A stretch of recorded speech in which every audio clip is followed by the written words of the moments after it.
Hello and welcome along to Extremely Casual Gamers, a weekly gaming podcast for the everyday gamer with Ellie, Chris and Guy, minus the Ellie this week. She messaged us this morning saying, hey guys, really sorry, but I'm feeling rather crook. I think it was like a sore throat. Yep. And she didn't want to infect the team. She didn't want to come in because she's lazy. She also didn't want to give us adequate heads up so we could organise for Pugs to come and fill in. So I guess it is all about Ellie. It always has been. Yeah. She said that she was sneezing quite a lot. Something's going around. I reckon it was the buildup of dust on a PlayStation that caused that. Maybe she pulled out her PlayStation, went to blow it off, went up her nostrils. And then she got a sinus infection. Now she got a sinus infection. She's actually in hospital. Nice. She's in Starship because she's a little baby. Starship is a children's hospital in Auckland, New Zealand. I never thought I'd make a kids' hospital joke, but here we go. You love pushing the boundaries. I do love pushing the boundaries. But on the show today, I have been lucky enough. Now, by the time this podcast comes out, the game will be available. But over the last few days, I've been playing the latest game from Sucker Punch Studios, Ghost of Yotei. Yeah. And I'm going to talk about it without any spoilers, but just what I've done so far, my thoughts on the game, my experience. Mm-hmm. But yeah, I'm very excited to talk about that. And then I put a question into the group, Extremely Casual Group for Extremely Casual Gamers on Facebook there, and it was basically, have you ever played a game that's then made you want to pursue a certain thing as a career path? Because it happened to me when I was a child. Didn't end up eventuating. I was playing Podcast Simulator a lot as a child. Oh, yeah. And I was like, man, I'd love to do an unpaid gaming podcast. Yeah, I was going to say, does it count as a career if it's unpaid, or is that just a heavy hobby? This is actually charity, because we're actually just giving it away for free. So much philanthropy coming out of the studio. Exactly. Yeah. We'll be doing that a little later on as well. So thank you very much for everyone that commented on that post. And also join the group if you want to contribute to the podcast, because we do have a dedicated segment every week called Listener Feedback. Mm-hmm. Before the podcast, though, Guy, we were talking about hangxiety. We were. Which is something where you get on the piss and then the next day you get anxiety over nothing. The reason I was discussing it on another podcast I was just on, which is about rugby league. Was that my wife came home on Sunday from a hens do, and I've never seen her ever have anxiety before, but she had it. Wow. And the funny thing about anxiety is... What did she do? Nothing. And she tells me what she did, and I'm like, that is what you're anxious about. Like, it literally is nothing. You know, and so I was trying to wrap my head around how anxiety works. Yeah. And most of the time, it seems to be you're anxious about stuff that might have happened but probably didn't. Yeah. Is that right? Yeah, basically. You go through the events of the night before and you're worried that things that you did have annoyed somebody, or it's embarrassed you, or you've embarrassed somebody else. Right, okay. So you replay, you watch the highlights reel in your head and you go, really? I did that. I used to do it all the time. I don't drink anymore, and I haven't had a proper boozy night in a long time. But I know in my early 20s, I would every Sunday sort of just go. I didn't know that. I was living with you in your early 20s. Yeah, yeah. And you were always like that? Not always. It happened frequently enough for me to be like, oh yeah, here comes the anxiety. And I would just, thing is, I did a lot of dumb stuff when I was drunk. So I think it was probably valid. Yeah. Things I did, they're like, oh, you really should have done that, guy. Right, because it's really interesting because like it's a long time ago now, but like us getting steamed in our early 20s, I can't really remember you doing anything bad at all that would warrant you being that worried about it. Okay, so in our first year studying together down in Christchurch, in the halls, right. Otatahi, that was a day. House, yeah. Otatahi House, yeah. There was a night that everybody got really, really drunk, and we're only a few weeks into the year, and a lot of us did Scrumpy Hands. Oh, Scrumpy Hands night, yeah. So Scrumpy Hands in New Zealand, there's a thing called Scrumpy, and these big sort of 1 litre bottles. Yeah. In the United States, 1.5 litre. Yeah, 1.5 litre. Massive. In the United States, they call it Edward 40 hands, where they tape two hands of 40 ounce liquor, and you can't take them off your hands until you've finished the bottle, right? That's right. So in New Zealand, it's called Scrumpy Hands, and we did it. I'd never done it before, and it's just a whole bunch of dudes running around, apple cider, alcoholic apple cider, and you just with tape and I'd never done it. It's disgusting. I got incredibly obliterated. Fun at the time though. I thought it was very fun. Yeah. Me and another guy who were doing Scrumpy Hands, we had a big wrestling match in the middle of the... See, now that's what I'd get anxiety about. And everybody was filming it and watching it, and I watched it the next day, and we were just drunk wrestling and slapping into each other, and it was a circle of people cheering like gladiators, but we were just two buffoons. Who was it? I can't remember his name. Okay, I can't remember it either. I feel like he used to be in your flat and he studied outdoor education. Was it Tim? It was either Tim or Poss Hat. No, it was Tim. It wasn't Okay. Poss Hat. Yeah, okay. Yeah, By the way, Poss Hat is a guy that used to wear a possum hat. Yeah, like a genuine possum hat. Yes. So we came the clever nickname of Poss Hat. So me and Tim had a wrestling match, but I had to be carried to bed, and all of the girls in the flat like put a bucket next to the bed and the towel. I think and I helped everything. carry you to bed. Yeah. Probably because we're on the top floor. Yeah. So I woke up with an extreme anxiety, and I was so hungover. And I remember going downstairs, catching up with the guys, and I think it was Reed, one of our friends. Yeah. I was like, what happened last night? And he had a brainwave and goes, bro, you punched Megan. One of the girls. That's he funny. made up he made up a story that I hit a woman. And did you believe it? I believed it. I don't know why. It's not something I would do, but everybody then joined in on the lie. I had so many blackout moments in that night that I was like, it could have happened. And I hobbled to her flat and profusely apologized to her. And she was like, what are you talking about? What are you talking about? You didn't touch me. And then I went back to the flat and they're like, gotcha. You didn't hit a woman. See, this is It's like terrifying. That wouldn't happen until much later in Guy's life. So that was like early days where we didn't know anything about anxiety or anything like that. So it's just we just thought you were hungover. Yeah. And it's a funny prank because I was probably in on that joke too. Can't remember. But now I can see through like multiple people I know quite well all get anxiety really badly. Yeah. And so playing that joke would actually freak you the F out. Yeah. Oh my goodness, yeah. So, yeah. And another thing I've learnt too is it's way worse if you're with like work colleagues. Yeah. If you get steamed with work colleagues, that can really trigger some bad anxiety. Yeah. Big time. Yeah. Especially if you sort of do something in front of somebody that you don't really know that well in the office, but you know of them, and then you like bump into them and it's like, hi. G'day, mate. Yeah. Yeah. See, I've probably had moments where I should have anxiety or anyone else might have, but I just always go, I'm sure I was fine. Because I never get like blackout drunk ever. No. I always just get sort of silly and happy. And then that's usually when I call it. So yeah, I'm blessed, fortunately, to not have it. But my wife came home. She had anxiety. She told me the things she was anxious about, and I was just like, "Those are the silliest little things." Girl anxiety is so different to guy anxiety because I feel like girls were like, "Oh my god, we took a group picture and we didn't include Rebecca." Hard out. Yeah, so she was in the bathroom, and then we posted it, and we couldn't tag her in it because she wasn't in it. Yeah. Whereas guy anxiety is like, I punched a woman. Yeah, Rebecca wasn't in the photo because I was. No, I'm not even going to make that joke. Oh, God, because then everyone would have seen her black eye. God, that is shocking. All right. And I don't need that on the internet. I'm sorry. And this is committed to podcast forever. With that in mind, the podcast awards are coming up. We might enter this little segment. So if you see it, you could vote for us. That'd be really lovely. Imagine if we win and then they play like a little snippet of the audio. It's just that. Oh, God. What are we saying with listener feedback? Yeah, let's run some listener feedback. And Listener you feedback. famously last week said that you don't do listener feedback that often, and you're doing it. I am doing it. Look at you go. And we had a lot of good feedback on the Facebook group this week. Oh, did we? Yeah. God, I must have missed it. I went through the group this morning. I was like, oh, Chris's job will be easy. No, it is going to be very easy. Big thank you to everyone that did contribute. I scrolled through and just picked out a few. I've got 5 things here, which we'll quickly touch on. Now, first of all, who was this that posted this? Oh, Chris Serene, I believe it was, said, did Brooke Ellie just call us dumb? Yes, Lol. she did. She did call you dumb. She hates the audience. She sees you as consumers for a product that we are offering. Yeah. You are filth. You are, She hates pretty much anyone and everyone. I'm trying to really think of something really elaborate here to say about Ellie, but I can't. So she just hates everyone. She does. She then went That's on. why she's not here today. She then went on and commented, ha ha ha, finally said something a little bit mean, and I've ruminated about it ever since. I'm so sorry. What a baby. That's such an Ellie thing to do. Yeah. Always apologizing. Did Guy... Just kidding. Yeah, just kidding always. Does Guy apologise after hitting a woman in the face? No, Can he we doesn't. not make this a thing? Actually, title of the podcast, Guy hits a woman in the face. So big shout out to Chris for calling Ellie out. Hopefully she'll pull her head in a wee bit. Now this one here, or else... Guy had his fist cocked for everyone listening. God, he's shocking. He's out of control. Big shout out to Charlie Carr, who put a post in the group. 2 likes, no comments. And so I was like, this is actually a great question. And Is it the Ghost of Yotei one? It is. Yeah. So he basically said, wanted to ask your advice on something. I love Ghost of Tsushima. Consider it one of my favorite games of all time. Wanted to pre-order Ghost of Yotei Collector's Edition because I love the first one so much. Don't usually go in for collector's editions, blah, blah, blah, blah, blah, blah, blah. Anyway, ran into some problems, cancelled his order, and now he's debating trying to pre-order the thing again, not getting it on launch, or buying the game from a PS store without getting the collector's edition. Yeah.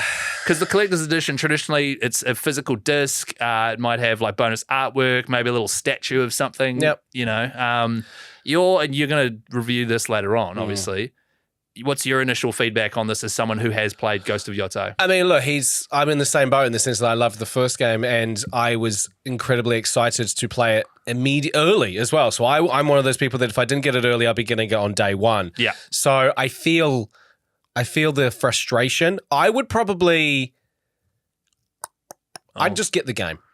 I wouldn't worry about the collector's edition unless the collector's edition. I don't know what comes with it. If it actually has a relatively decent amount of value, I would bite the bullet, order it, not play the game for I'd say a week max, and just try not to get any spoilers. Yeah. I guess you've got to determine which do you want more, to play the game straight away, because the or debate to is, get the the stuff that comes with the collector's edition. Because if it's just like a few downloadable things and like a poster, it's like just play the game now. Because that's his dilemma, right? Is he's got some spare time right now, right as the game releases, which is when he can download it off the PS Store, or he can wait for the collector's edition, which will take a wee bit longer. Yeah, okay. Yeah.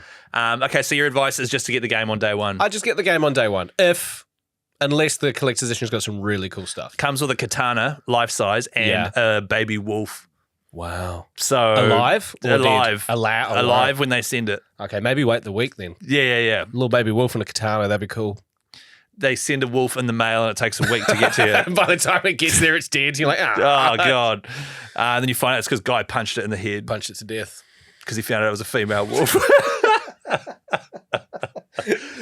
How many jokes are we going to get in by the end of this podcast? This joke is just, it's one of those jokes that's definitely going to be a regular feature of all future podcasts as well. Like honking the goose and laying a cable and all that stuff. Guy hits a woman. All just harmless fun. Big shout out to Jordan, who became one of the first accounts, the second person in the world to get the Ghost of Yotei Platinum. Yep. He barreled through it because he got to have a journalistic review code. Yeah. So, which is pretty cool. He comments a lot, Jordan, on the group, and he's got his own website there, so make sure you go check it out. He's done a couple of write-ups already on Ghost of Yotei, but it's a pretty cool thing to be like second in the world to get the platinum. Hard out. Also, he must have really like blitzed through it. He buffed it. Yeah. He went full noise. He's on his second playthrough now. Wow. Yeah. Of a review game. Yeah. Holy cow, Jordan, must be good. Shout out to you though, man. That's pretty cool. Making history. Someone also chucked in the group. Let me find out who it was that did this. I'll tell you who it was afterwards, but it was a video of Death Stranding. Mm-hmm. And it was a funny video on TikTok of a guy being, he's playing PlayStation. His partner comes over and goes, "What are you playing?" He's like, "Oh, Death Stranding. You know that guy from The Walking Dead? Yeah, he's like a UPS delivery driver now, and he walks and he's got a baby and blah, blah, blah, blah, blah, blah." Just want to say, not funny. The video? No, it wasn't funny. Yeah. Took the piss out of a great game, which I very much enjoy. I believe the comedian in that video is a guy called Ron Fouche. Ron Fouche? Yeah, right. It's quite funny. Ron Funches. Yeah. Right, okay. And a good question here from Alice. Alice Wright on the group. If you could only play one console for the rest of your life, PS5, Game Boy Advance, Xbox 360, etc., and it's games that are released as of today's date, which would you choose? PC's not included. Backwards compatibility also not included. So you can't play PS1 games on a PS2, for example. She has said the PS4, great console generation, tons of games of high quality. There's a few remastered classics on there. PS2 is a close second. What would yours be? PS5. I feel like I was going to overthink it and be like, no, PS5. It's got currently the best graphics. It's got great games. There's some remasters on there, just like what she said. There isn't as big of a catalog yet, with PlayStation 4 because there's lots of games on like the PlayStation Network that you can play that are actually PlayStation 4 games. So they wouldn't count. So PlayStation 5 exclusive games. But a PS5 like remakes of PS4 games, they'd count. They would count. Yeah. Yeah. So I mean, like you wouldn't be able to play Grand Theft Auto 5. No. But you'd be able to play The Last of Us. Because there's a remaster 1 of and it. 2. And you'll be able to play like Ghost of Tsushima because there's a PS5 Director's Cut remaster. Exactly. So you go PS. I think I would go PlayStation 3 Really? Not slash Xbox 360. I think so. Oh, Xbox 360. Because that era of gaming, like Gears of War, the early Gears of War games on Xbox 360, the Halo games for you. Yeah, you'd have Halo 3, Halo Reach, Halo 4. Yeah, right. You'd have, Grand Theft Auto 5 came out on PS3. Yeah, true. You'd have God of War 3, which is one of my all-time favorite PS3 games. The Uncharted series. True. Last of Us came out on PS3. Yeah, PS3 is a good shout. PS3 really punched above its weight, so I think I would have to lock in the PlayStation 3. Yeah. It's a good Ugly question. console, though. The PlayStation 3 was a hideous console. Especially the first one. The first one was massive. It was huge, and it had like that sort of ribbed disc drive, and you like slid it across to put a game in. Yeah. That was weird. Shout out to Tim Riccio, by the way, or Riccio, who put that Death Stranding video in the group. The one you hated. The one I hated. Just on that last one, let me just go back here. It's really hard doing listener feedback, isn't it? Like, there's I normally do screenshots instead of going up and down and stuff in the group. Josh Irwin, he's commented, he agrees with you, PlayStation 5, despite me currently having an Xbox, PlayStation just has the better games out of the two consoles. So he's going for the latest one. Bradley Stones, PS4 or DS Lite? PS4, great catalogue of games. DS Lite has a DS game slot and a Game Boy Advance game slot at the bottom. So he's found a hack there. Trying to cheat the system there. Yeah, we're onto you, mate. Andrew Candy, have to say PS5, but the caveat, can I wait until Battlefield 5 comes out? That's the thing. I don't want to choose PS5 because the full catalogue's not been released yet. Oh, yeah, as of now. You're limiting yourself a little bit. Yeah. And Sean Vandermeer, I think I would be PS5 as well because it has the same grunt as a modern PC. So the first Spider-Man game by PS4. Insomniac, that was released on PlayStation 4, but they've remastered it for PS5, haven't they? They That's did that right. last year. Okay, cool. So that counts. Yeah. So you're locking in PS5? I'm locking in PS5. Nice. That is the end of listener feedback. Guys, it is hard to do listener feedback. There's a lot going on. It is rather hard. Yeah. This morning, I had the most mortifying thing happen to me. Okay, the most mortifying. Okay. What about the time you got really drunk and punched me? No, okay, sorry. That's the last time. That's the last time. That's not. Okay, so this was mortifying. It wasn't that level. Okay. So my daughter Daisy goes to a different kindergarten. It's like a farmhouse one. Bit of a drive, a little bit rural, but it's fine. She loves it. On the way back, like right in the middle, there's a little tiny town. Not even a town, just an area called Topaki. And it's like one of those things where you hold your breath, you drive, and you could get out of it. Right, You know, okay. like but it's got a park with a playground. Across the road, there's a town hall where they usually every day there's like some sort of fitness class. Right. And there's a girl there with her name is Crystal, and she has a little coffee cart. And I get a coffee there every morning. Shout out to Crystal from Topaki. Yeah, she's awesome. So I walk my dog, I take my kid, come back, walk my dog, and then I go get a coffee, go home and see Megan Miller, right? This is your routine? This is my routine now, right? Yeah. So I'm walking my dog and I'm reading my Kindle.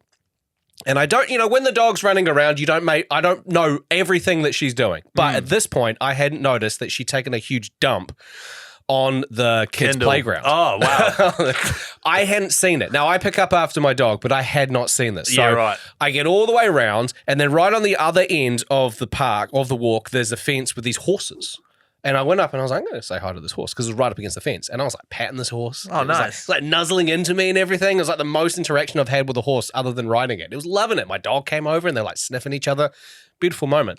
Then this lady comes up to me and she goes, hi, I'm really, really sorry, but your dog took a huge shit on the playground. So can you go pick that up? And I was genuinely mortified because I was like, Oh, my goodness, yeah. it's Sorry. on a playground. Yeah, totally. Even if it wasn't on a playground, like, I'm so sorry. And then we just had to like awkwardly, because I like You had to walk with her. I didn't want to just like go, let me just play with this horse first. So I started walking, but then she started walking. So then we had to make small talk the entire way. We're talking about schools in the area and stuff like that. It was fine. And then she was like, okay, cool. She was the lady that runs the fitness class across the road. Right, so not And Rachel. No, No, it's not Crystal, sorry. No, this was another lady who Right. runs the fitness class who had seen me and then came over and told me. Right. I went and picked up the turd, put it in the bin, still mortified. Went across, ordered my coffees, told Crystal, mortified. She Right. laughed. As I get to my car, the lady who told me about dog the poo lady, the dog yeah. poo lady, I still don't know her name. She came out, saw me, and she yelled across the road and she goes, apparently I should be asking for your autograph. And I was like, oh. I was like, ha, ha, ha, ha. What? Closed the door and drove off. Yeah, you're right. That's the right move. I've got my wife Meg, who is on the breakfast show. She's well known ish. So somebody in that class might have known me as Meg's husband, and then this now- lady yells across the road saying, Yeah. "I should have asked you. Why would you want my?" I don't do autographs. No, That's not a no one thing. does autographs anymore. No one does autographs in New Zealand. So Yeah. that was. What do we even say to that? What do I Um, say? No, just tell me about my dog's poo. That's all I want to like. And then drove off. I really want to make another joke, but I'm not going to. Yeah, so it is. And actually, this is a really weird thing in New Zealand. Is we've discussed this before at Hodaki because New Zealand is a real.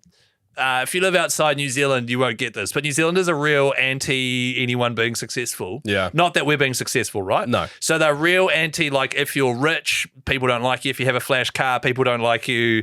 If you're, like, in the media, so you might have a public profile, people are really weird about how they communicate with you. Super weird. Sometimes, like, you'll be, and we're talking about this the other day at Hodaki, and which is the radio station I work for. You'll just be at a pub, and then someone will just go, like, oh, so you're on the radio, I hear, eh? What station's that? I don't really listen to the radio anymore. Oh, that line always, all the time. Always, yeah. I really listen to the radio. And it's like, cool, man. Yeah, it's all good. I mean, we do podcasts as well. And then I always just go, oh, it's just Radio Hodaki, man. You know, blah, blah, blah, blah. And then they have a few drinks. And then afterwards they come over to you and they're actually huge fans.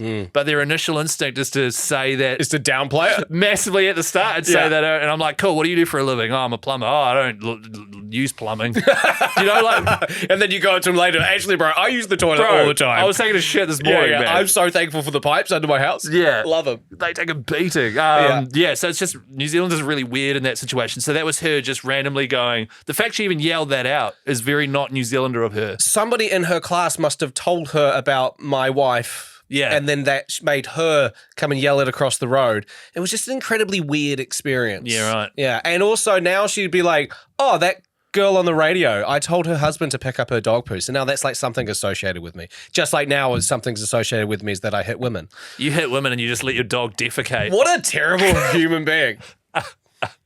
So yeah, that was my anecdote. Is a weird encounter I had this morning. Where did Nala defecate? Was it on the slide? It was right in front of the swings. Funny. Right in front of That's the funny swings. from her. So, like, right where you'd stand if you were pushing, or if you were to hop on the swings, you'd trod through dog poos. Basically, if you're the parent pushing the kid, you're going to be in the turd. You'd be in the You'd turd. be in the turd. That's Or if funny. you were, as a kid, you know, you get a little bit more courage when you're on the swings and you do the no-arm jump off, Yeah. you'd land in the turd. See, what would have been really funny is if Nala had this sort of nous to do it at the base of the slide at the end where you disembark the slide. Yeah. So you slide down, you see there's poos. You can't do anything about it because you're sliding down with gravity. Boom, into the turd. Yeah, I'll let her know next time. Yeah. Nala, be funny about it. Be funny about it, Nala. Think about these things, Nala. Yeah. Yeah, Actually, yeah. before you go, I might get you to sign something. Is that all good? Yeah, no Just for worries. my wife. She's a huge fan. All right, should we do some gaming news? Yep. Gaming news. Real quick one. Last week, we didn't bother predicting what was going to happen in the PlayStation Showcase because traditionally we've got it wrong. And also we didn't want to say, oh, I hope it's Wolverine on the off chance that it wasn't like we did last time. And However, of course, this time. it was Wolverine. So Wolverine, by the same people that did the Spider-Man games, Insomniac Studios, they are doing a Wolverine game. The trailer dropped. It's coming out fall next year, which is between March and June. Liam McIntyre, who is famous for playing the role of Spartacus, he also voiced the Marcus Phoenix's son in Gears of War 4 and 5. All right. JD, he voiced him. Australia. Yeah, Australian actor, real good guy. He's voicing and motion capturing Logan, which is awesome. Dream role, by the way. I want to be a motion capture actor of a Oh, video that game. was so cool. Shit, it'd be good. Yeah, so he's bringing that character to life. If you watch the trailer, it looks incredibly brutal, which is so cool. Which is cool because that's the sort of, I'm not super excited for it because I've played 2 Spider-Mans and Miles Morales, and I feel like it's going to be the exact kind of combat that Arkham Knight and Arkham Asylum and stuff made famous, where you're jumping between all the characters and then you just zip over and then you beat them up and then you zip over. So the thing is, with the combat in Spider-Man, you've got the webs. That's the huge part of which it, is right? how you zip over. And you've got literal superpowers in the sense that you can do super jumps and stuff like that. So, you could like web a character that's ages away, bring it towards you. Yeah. You can web, a manhole cover and spin it and throw it. So that's how they make the combat dynamic in Spider-Man so cool. Yeah. it's going to be a similar combat layout, but yeah, like you said, it's very fist, hand-to-hand combat. Yeah. I think there's going to be a little bit of some sort of supernatural element to his combat and movement style, like phase jumping or something like that. Oh, right. It can't just be Logan with his fists and his claws. I would love that. It would be cool. I'd love them to rebuild it so it's not that exact combat loop, because I'm sick of it, having played through the Arkham trilogy and now Spider-Man. I'm sick of just being able to magically zip between and just beat up heaps of thugs. Character flashes, it's behind you, so you got to tap and you can dodge or you block, stuff like that. I'd love for them to be like, you push this button to do this move, you push this combo to do this move, and you're just like, it's not going to be like that. It's going to be that cinematic experience. It looks really great. It's really cool that they've just gone, we don't need to make this a mature or R16 rating. We're going full R18, stabbing people in the chin with your claws. So cool. Which is great.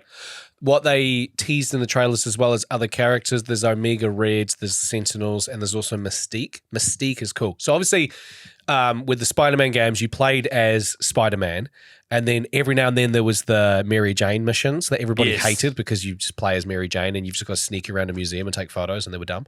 I feel like there's, hopefully, based on this, because they didn't really tee it up to make it out like as if Mystique was you playing against her, so she's a protagonist. Yeah. Maybe there's playable Mystique missions. Because Mystique is the one that can turn into other people. But traditionally, she's been bad and good. Yeah, like she's kind of been a bit, flip-flops, right? Yeah. She's rather, she's a twisted character. She's got a lot of layers to her. So I would love there to be Mystique levels where you play as her and you've got to change. Right. Like, why are you smirking? Well, just because I know that Jennifer Lawrence and Carmen Electra played Mystique. Oh, they did, didn't and they? you're keen to now play Mystique as well.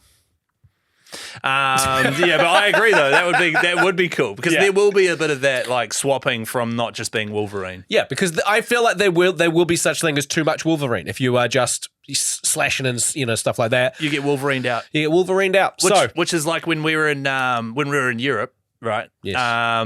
My wife was like, I don't want to get truffled out. So let's not order too many truffle things. And then we got to the end of being in Italy, and I was like, we only ordered like 3 truffle things. We were there for a week. I am not truffled out. Yeah. I don't think it's possible to get truffled out. I also think it would take a lot for me to get Wolverined out, because he's so awesome. Yeah. He's so cool. Yeah. So he is the truffle of the X-Men franchise. I feel like the Truffled Out is a good podcast title. Truffled out? Truffled out. Guy hits women. Every day we truffling? Nah, guy hits women. It's got a bit of zing to it. Yeah. Like, ooh. Or a turd under the swings. Yeah. I don't know. We'll work on it. We'll figure it out. So Wolverine, very excited. Insomniac Games. There was a whole bunch of leaks, like genuine like gameplay leaks. Like a lot of stuff from the game was leaked last year. Yeah. I didn't look at any of it. Neither. And I didn't want to, because that's just dickish. And I also wanted to be surprised, and I was. So that is one story that's come out this week. Now, the big story that's come out this week. Have you got a gaming news? Because I still just a quick one. Yeah, you do that, and then we'll get into the big one. There's a new model of PlayStation Pro coming out. Ooh. You've got a PlayStation Pro now. I do. We both did the same thing, where we asked PlayStation for it, and in exchange would make a funny video. They, for some stupid reason, said yes, and now shout we out have to PlayStation NZ. Yeah, big fan. Play has no limits. Is that the... Yeah, nice. Fully sold the soul there. Tash, clip that off and send it to them. They'll love it. Send that to Sony. There's a new model of PlayStation Pro that is coming out, and also a new V3 DualSense controller that has a replaceable battery.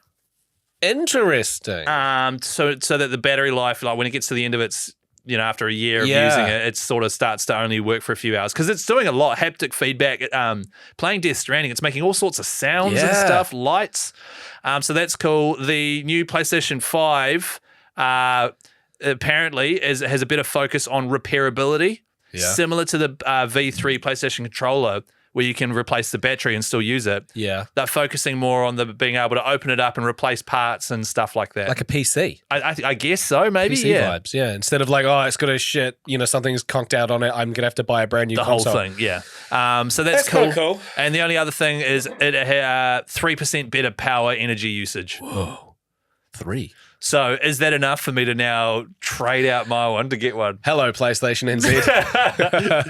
Oh, God. Don't give one to him. I'm not going to. Also, something else that's coming out from PlayStation is to celebrate the 30th anniversary, PlayStation and Reebok have teamed up together, and they're releasing a whole line of like PlayStation shoes that look awesome. That's cool, but didn't wasn't that like a year ago, the 30th anniversary when Yeah, that grey but they're PlayStation came out? they're still going on it. Oh, right, you okay. know? So there's that, and then also, which I'm kind of interested to look at getting, is like there's these specific PlayStation Magic the Gathering cards coming out Right. that you can actually use. Like you buy these packs, and there's like characters like Kratos and Spider-Man and to people use from in the Last of game. Us, and you can actually use it if you play Magic the Gathering. Like it's specifically designed to play in game, Which you don't. which I don't, but it's like they're limited edition. Yeah, right. God, you're a sucker for that I'm stuff, such mate. a sucker. Yeah, to be fair, if you can get like, I don't know, Tomb Raider, Kratos, or Jack and Daxter, all those classic PS5 PlayStation characters, That'd be so cool. it would be pretty cool. So yeah, that's the basically the update on the new PlayStation Pro. Probably not worth upgrading to if you've already got one, but yeah, I guess if you are thinking of getting one, wait for that new one to come out. Yeah.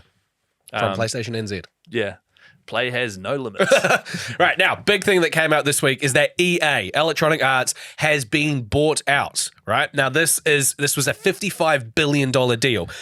EA Games, that's quite confusing, so if, and I think I figured it out because there's a lot of things, a lot of moving parts.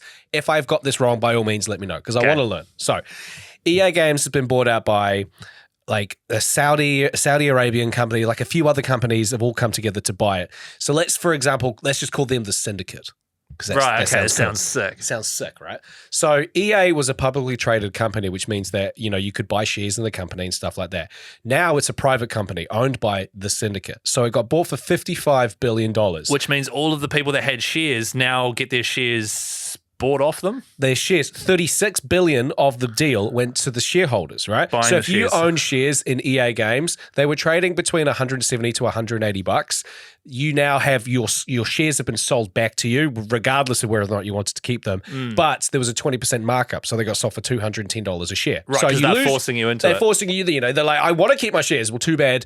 Here's some money with 20% on top. So $36 billion of that was just to pay off the shareholders. So now the Syndicate owns EA Games. The thing is, though, this was called like a leveraged deal. Right. So to put it into terms for our podcast, I hope you've got your mind, like I hope you've got your I'm brain trying, wrapped around this. I'm trying to. Because it's quite involved. Yes. So let's put into terms of this podcast. Right. This podcast gets bought by Spotify for $100,000, right? Or just $100. Yeah, okay. Let's say $100,000. Okay, That right. sounds like a deal, right? However, Spotify's only got $70,000. So Right. they borrow $30,000 off the Iron Bank, right?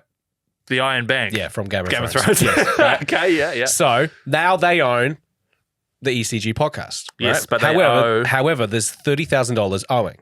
Now, this is the deal that the EA's gone through, this leveraged buyout, means that instead of Spotify paying off the 30 grand, we have to pay off the 30 grand. So EA Games gets bought out and $20 billion of that is debt because the Syndicate didn't have enough money. So they had to borrow from all these private banks and stuff. And EA has to pay it back. EA has to pay off that $20 billion. How does that work?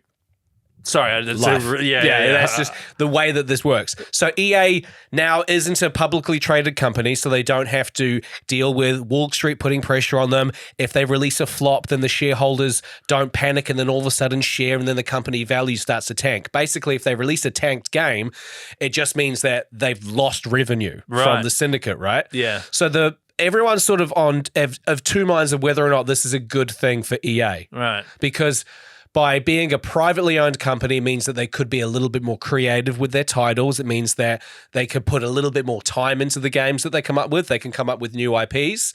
However, there is some risk involved because if it isn't very good, then that's just a straight up loss. I think I would prefer this situation because what EA has been shocking for, and a lot of other companies like Ubisoft and stuff are the same, is basically ruining the products they're making as long as the shareholders get their Exactly, the because yearly thing. there's constant pressure from the quarterly, quarterly revenue of being like, okay, we've only made a 2% increase, and then Yes. you've got to pay dividends to your shareholders and all of that It's all stuff. about pleasing the shareholders. Exactly. However, this time around, the people that they've got to please are the people that own the company. Which I think is a good thing because it means that they will actually take some swings. Because EA's games lately have, like in the last 10 years, have really gone down. I used to love EA Sports in the game. Yeah. And now it's just an EA game comes out, and you're like, oh, cool, it's just a reskinned version of last year's game. Well, that's the other thing as well, is that now EA is staring down the barrel of $20 billion. So they've got to sit there and go, now they've got things like EA Sports, so they've got, FIFA, FC, they've got Madden, they've got NHL, those ones that make a lot of money. They could play it safe, reskin, release those games, microtransactions, and then the other thing is that because they've got to pay off $20 billion, so maybe they're just going to not take any risks until they can slowly chip away at that debt. But it also means that there's a high chance of there being layoffs. It's just a high chance of them selling studios that they currently own, smaller studios like Hazelight Games, who released It Takes Two and Split Fiction. So people are worried that the buyout is all of a sudden going to make EA just this streamlined, cut and dry, play it safe, layoffs, trim the fat, make they buy servers for their online games that aren't up to scratch, and just really dumb it down to chip away at that debt.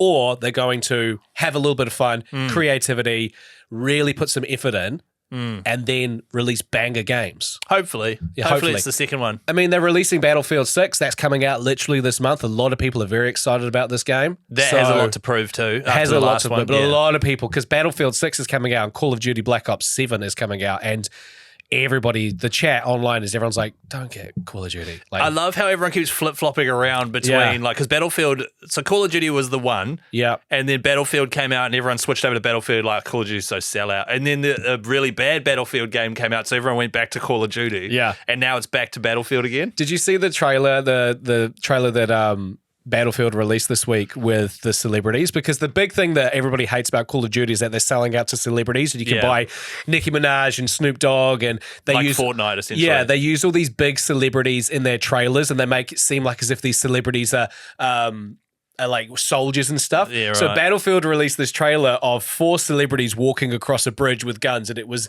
Zac Efron, Morgan Wallen, Paddy Pimblett, the UFC fighter, and Jimmy Butler, the basketball player. Right. And they were like walking along looking all cool. It's like Jimmy Butler, the engineer, blah, blah, blah. And everyone's just like, everyone watching it who's fans of Battlefield are like, no, they're doing a Call of Duty, no. And then all of a sudden, an RPG comes out of nowhere, hits them, blows them up, body parts fly, and then just like a squad of actual soldiers comes through. And That's they're like, so great. They're like, what was that? They're like, I don't know. And then they just move on. That is really so funny. So it's them being like kind of making fun of Call of Duty and being like, we're not going to do this. That's great. I love the idea of being like Jimmy Butler, for example. It's like, hey, you want to be in an ad where we pretend that you're going to be in a game and then we blow you up? Like, hell yeah. Yeah, that'd be awesome. That is such great marketing. Yeah, it's really good. They've done very well. So I think I've explained. Do you understand the EA thing now? What I took from that is, we need to put together like a pitch deck and send it over to the Saudis. Yeah, we do, right? Yeah, because like I'm not against getting some of that blood oil money. I'll take anything at this point. Yeah. Play has no limits. Yeah. Send it our way. Guy hits women. All right. Jesus Christ. There's a lot going on there. All right. It's time to go to my segment, which I posted into the, what is it? ECG for ECG. Extremely Casual Group for Extremely Casual Gamers. Do you think we should shorten it? That's what the ECG for ECG was for. Yeah, true. For some reason, I insist on saying the whole name. Now, the post I did, and I also said I was feeling super while I did it for some reason. Hello there. For my segment this week, I'm keen to hear whether anyone else has had this experience. Have you ever played a video game that gave you a strong desire to pursue a certain career path? The reason I put this in the group, Guy, is because when I was... I've told the story before about when I got The Sims for the first time. Then we went on holiday and I just read the box art over and over again for 2 weeks and I was really gutted. After playing The Sims, I decided I wanted to be an architect because I loved designing houses. Yeah. And then I decided actually the fun part is kitting out the interior of the house. I wanted to be like an interior designer.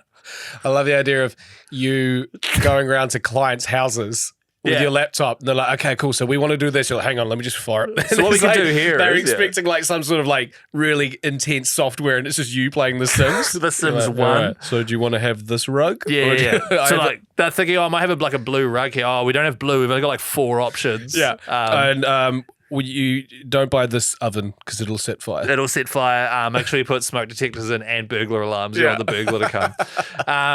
So have you ever had that? The closest, I think I mentioned this when you brought it up the other week, is the closest recently is when I was playing Farming Simulator.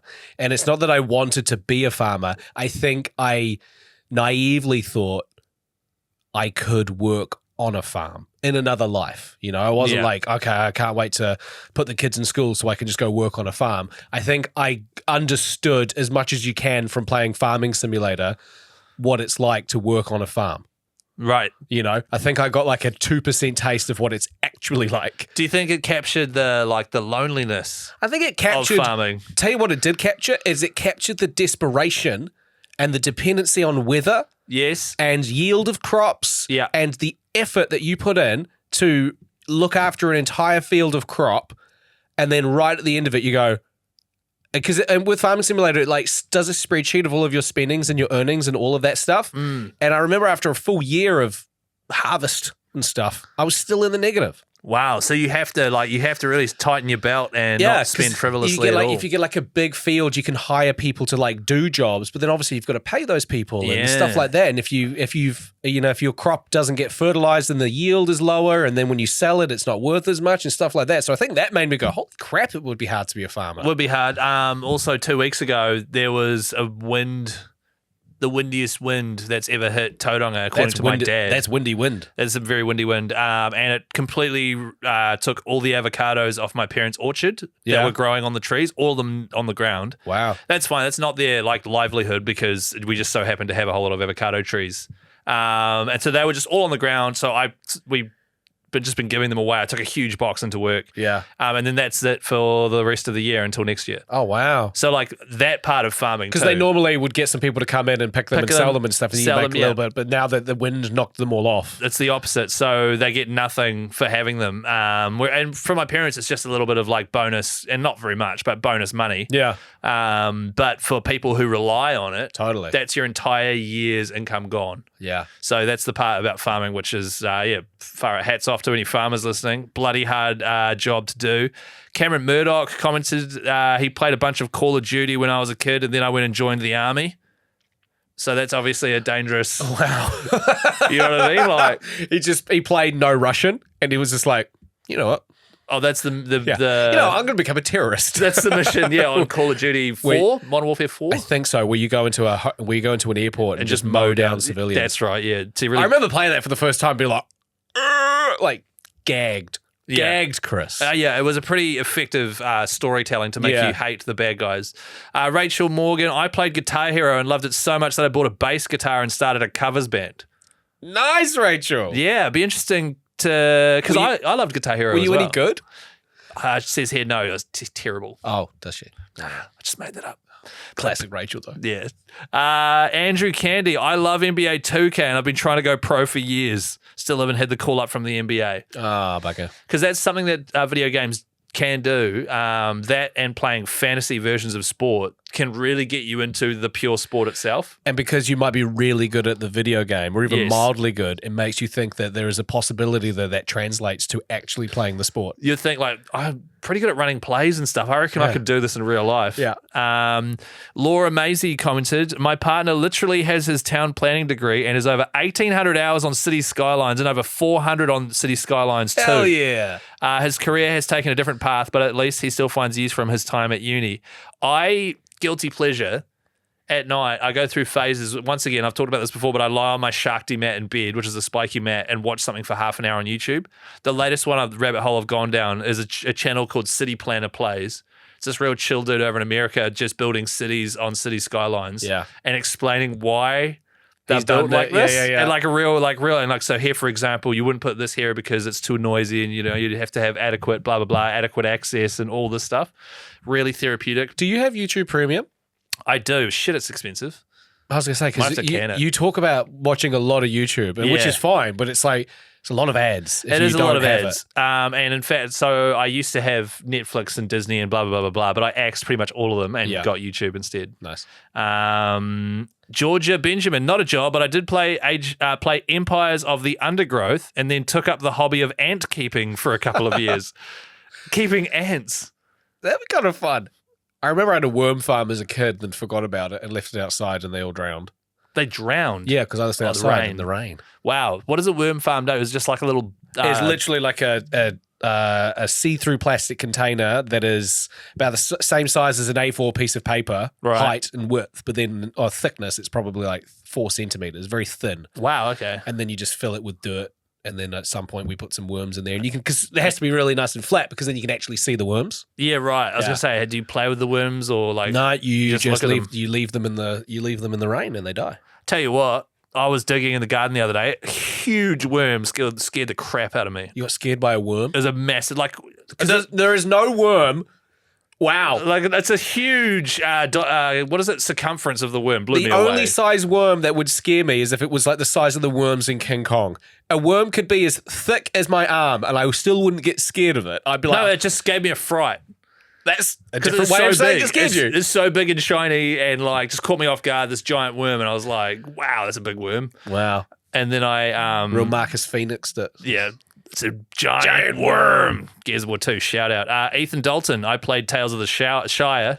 Tales of the Shower. I played Tales of the Shire, and now I want to. All I want to do is stay at home with no responsibilities and eat food.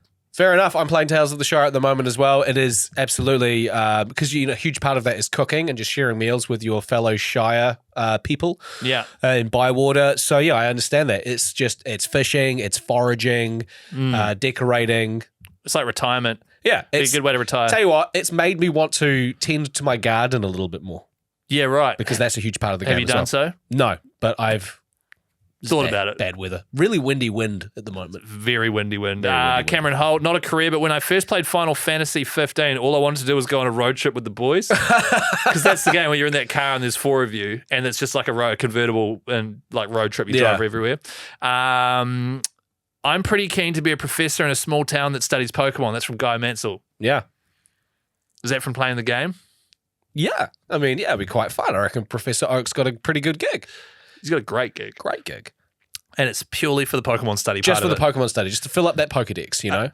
Pokédex. Daniel Simon, since Gran Turismo 1, I always wanted to become a race car driver. Sadly, lack of funds and talent killed that dream. It's mostly funds with race car driving. I didn't realize how much, ever since sort of following Formula One and understanding that sort of side of life, how expensive it is to start up. You have to be like, at 4 years old, your parents have to plonk you into a go-kart, which is like really expensive, you know. Mm-hmm. Same as like motocross and stuff, having all the, because I went through a phase of doing motocross until it got way too expensive.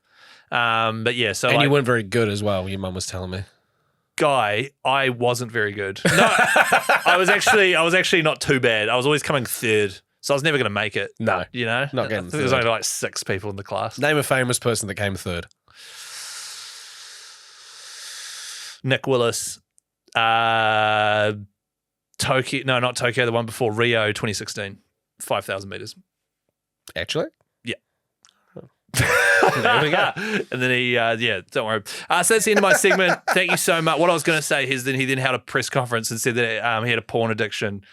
Do you remember that? No. It was while you were working at The Edge. Oh my God. No, I don't remember that. Yeah, so I can't be bothered going down this rabbit hole. Just Google Nick Willis. It's quite funny. And it basically came out that he had a porn addiction because he was having to go at himself 2 to 3 times a week.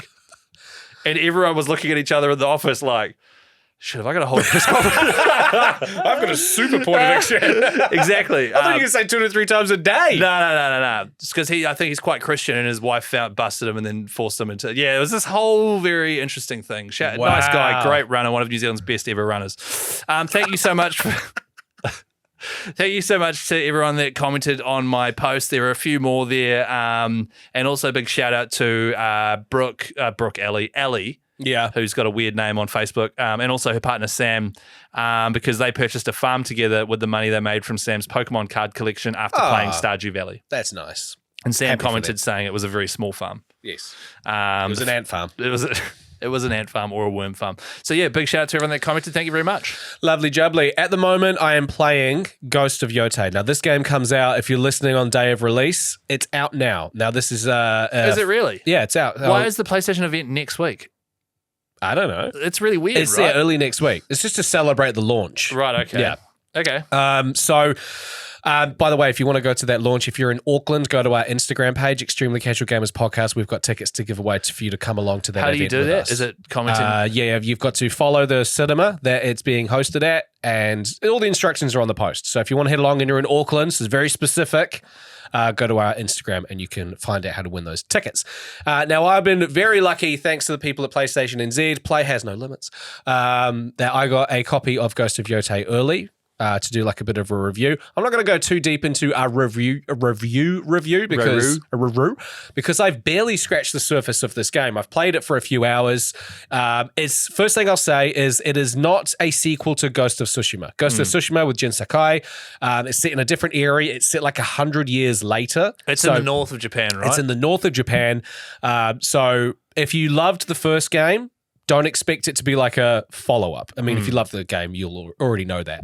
However, if you have played the first game, this game is incredibly intuitive. Like it's gonna feel like a sequel in the sense that everything is familiar with the sort of mechanics of the game, right? Yeah. Because I watched a little thing on it, and the first thing that the person said was basically, I was really surprised that they got rid of the samurai katana stances. Because in the first game, you have different stances and methods of using your katana based on the enemy. Yep. However, they swapped it out, which is pretty cool, with someone who now will just use different weapons depending on the enemy. That's the thing. Yes, you'd hold R2 and then you could change up the type of enemy that you were facing, whether they were a brute, they had a shield, they had a katana, or they had a spear, right? That was, that made it dynamic in the first game. This time around, it's different weapons. So you unlock different weapons. So you start with the katana, then you move into dual wield katanas, and then I don't remember the actual names, but there's like a spear. Yeah. There's the one where it's like a knife on the end of a chain and you like spin it. That's cool. Yeah. So that is their way of doing it this time because different weapons are better against other enemies with different weapons. So like dual wield katanas is good against people with yari, which is the spear, right? Right, okay. And then the other one is I think it's odachi, which is the big long sword. Right, that's cool. So I've only unlocked the dual katanas at this point, but I know that I will be unlocking those games. The first thing that I will say about this game is that the tone is already so much darker. You play as Atsu, who is a girl who is a sellsword, which is just another way of saying she's a mercenary. Yeah. Her family, this isn't a spoiler by the way, is at the very start, right? Yeah, so at the very start, and it's also just the setup of the game. Her family is killed, and you are on a mission to avenge your family, find out more about the 6 people that killed them. Sorry, I'm just getting like a bunch of photos from my wife on my phone, and my phone's just buzzing. So you play as Atsu, and you're hunting down the Yotei 6. Right? They're the 6 bad guys that were responsible for killing your family. Precisely. I was talking to Jordan, who's done a review on this game. It's very Kill Bill vibe. Yeah, right. Okay, that's cool though. In the movie Kill Bill, swords, killed by a bunch of people, slowly hunt them down. There's a big bad guy at the end. Right, okay. It's very that vibes. Well, it's also like a classic Assassin's Creed thing where it's like, hey, these are the 6 people you have to kill that are bad guys. Exactly. And then you make your way to the big bad. So the tone's a lot darker because essentially you're thrown into this storyline of, okay, you were slighted is a light way of putting it, and then you're on this heavy revenge story. Whereas with Ghost of Tsushima, it was very much like finding that balance of doing the right thing, but then also it was all about like samurai honor. Yeah, and also he was forced into it because the Mongols were invading. Exactly, right? So every single time you did something like with the whole like ghost thing started up of you sneaking in, killing people, which was perceived as no honor, and he was very conflicted as a character, whereas Atsu is just like, I'll kill everyone because I want to avenge my family. Because this happened when she was like a little girl, and then you fast forwards to where you are now. Yeah, right. Visually, this game is incredibly stunning. Really? Like the graphics are so good. Whenever there's a cutscene, you're like, holy shit. I remember the style of the first game, like the leaves blowing and the amazing landscapes and stuff. The leaves blowing and the trees and stuff was the thing that so it's way better. Beautiful. When you are riding your horse, it's just like every single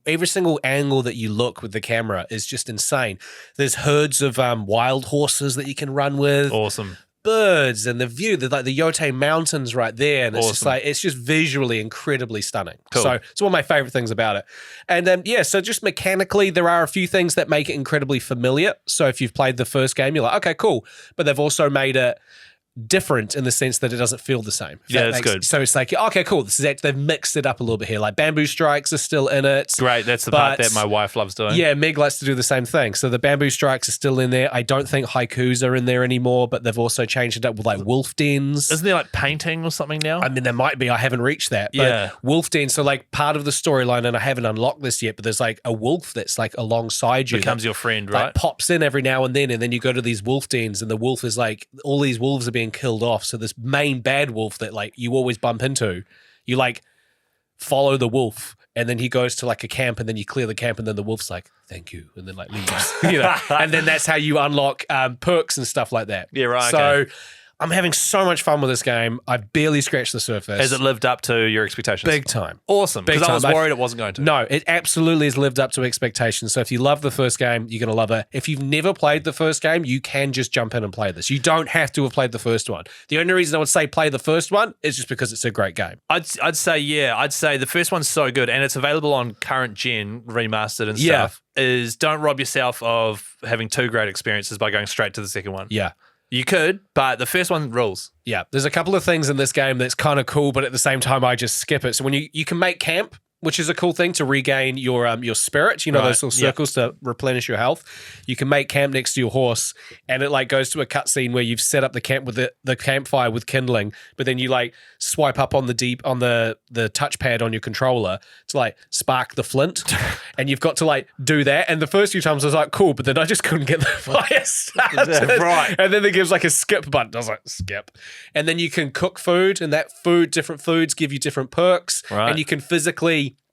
With the controller, it like goes to first person view of you with like a stick with mushrooms or a fish on it, and you like rotate your controller to like above the fire to evenly cook the fish. Nice. When it comes to upgrading your swords, you go to a blacksmith's forge. And then it goes to this first person mode, and you've got to stick the iron in the fire, move it to the anvil, and then you've Kingdom got to Come Deliverance styles. You've got to like smack up and down physically with your controller to bang it out, but then you've got to rotate it because otherwise it gets too curved, and then it starts to cool down, so you've got to shove it back in the coals. Yeah, stuff right. like so it just has a little bit of extra to just I haven't just gathered materials and upgraded my stuff. Magically, you have to do it. You actually do a little bit of there's a little bit more sounds a bit more immersive than it's definitely more immersive. Oh well, that's great. So for fans of Ghost of Tsushima, which I am, I was a bit iffy on whether I get Ghost of Yotei, but you made it sound pretty cool. Nah, so it's super rad. Right. I'm going to thoroughly enjoy playing this game very slowly. I'll add it to my list, which is very, very long. Add it to the front of your list No, because there's games on that list that you haven't played. That's not how the list works.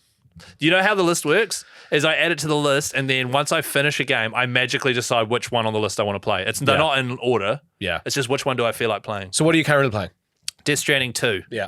And then next... How's that going? Slowly, because I've had so much on that I've been averaging like maybe 3 hours a week playing it. Oh, wow. But I love it when I play it. Yeah. Actually, I was playing it the other day, and my wife was like, hey, I need you to come do this thing.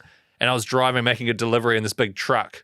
And I had a long way to drive just on this road that because basically I was trying to build all the people that have played. Sorry, for a minute there, I forgot you were talking about the game. I was like, what were you driving a truck for? I was talking about the game, and I was delivering this stuff, and she's like, oh, can I drive while you go do the thing? I was like, yeah. So I gave her the controller, and she's just like driving, and then I come back like 36 later, she's like, this game sucks. And I was like, no, it doesn't. You just don't understand it. Shut up, Lucy. She said, it's so boring. And I'm like, yeah, well, then just deliver it. Don't worry about it. Hey, baby steps, though, because Lucy wanted to play the game. Yeah, and she's traditionally not a gamer.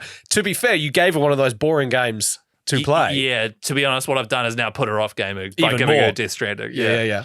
But hopefully that'll ramp up and I'll be able to play more of it soon. But it's definitely on my list, guy, and I'll probably get a free copy of it next week, I'd say. Maybe. Thanks, PlayStation New Zealand. Players no limits. But yeah, what are you playing? Tales of the Shire and Ghost of Yotei? Ghost of Yotei. Yeah, I'm playing Tales of the Shire. I think I finished the way that they've done that game is a little bit weird. Like, I feel like I blasted through the storyline so quickly because each mission, I say in quotation marks, was incredibly easy that I'm like, I didn't feel like I did a mission, so I'll just go to the next one. It wasn't very satisfying. But now I'm like past all of the main storyline stuff. Now I'm at the point where I've unlocked everything that makes the game interesting. Right, so you're just going through the motions with it now. So now I'm like, I want to try and platinum the game. That's my new. Yeah, which is very easy. It's just a little bit more time consuming. Yeah, so, right. And it's fun because like my wife and I, instead of just sitting down watching some boring TV show, she's like, "Do you want to play Tales of the Shire?" So I'll play. She'll watch. She'll do the cooking and stuff like that. So yeah, I'm slowly going through Tales of the Shire and Ghost of Yotei. Oh, that's good. Yeah. Hey, thanks for listening. Ellie will be back next week, hopefully. Maybe. She does hate you guys. So. She does hate you guys. But Guy and I will be recording a DLC, which will also come out, I believe, on Monday. Yes. And for anyone that doesn't know, we actually record the DLC the same day as the current one. Holy shit, we're supposed to do our bloody giveaway winners. Oh, my God. We're already Ellie. like an hour into this Oh, my show. God. Oh, my God. Can we do it? Oh, okay, you go. Ellie's picked the winners. So, recap, there was a PlayStation prize where there was 2 DualSense controllers, and there was a Logitech prize, which is a whole cabinet full of cool stuff. All thanks to Logitech and all thanks to PlayStation NZ. The winner of the Logitech bundle goes to Carnosaurus. Carnosaurus has won that Logitech bundle, so congratulations. We'll be in touch with you. And the winner of the 2 controllers is The Last of Us and a Death Stranding one. Yes, hang on. I had it right in front of me. Oh, hang on. There's also the tromboner winner, or trombone champion winner. The winner of the PlayStation controllers is Dapper_MO. Dapper Mo. And then how did they get in touch? On Instagram or something? That was on Instagram They as were well. all on Instagram, yeah. All on Instagram. And then also Ellie hosted a stream last week where she played Trombone Champ. Yep. And there was a competition to win a copy of that game. And that goes to Mello, your fellow. Perfect. So Yes. thank you so much for entering our competition. Thanks for tagging your mates and stuff. And Yeah. thanks to Logitech, Trombone Champ, and also PlayStation for giving us free stuff to give away. Go onto our Instagram, Extremely Casual Gamers Podcast, to go on the draw to win tickets to that Ghost of Yotei event, which is next week. Auckland only. Yeah, you'll be coming with me and... Are you going? I'm going. Yep. Me and you. Ellie won't be there. No. But we'll be going. So Yes. we'll see you there. All right. See ya. Bye.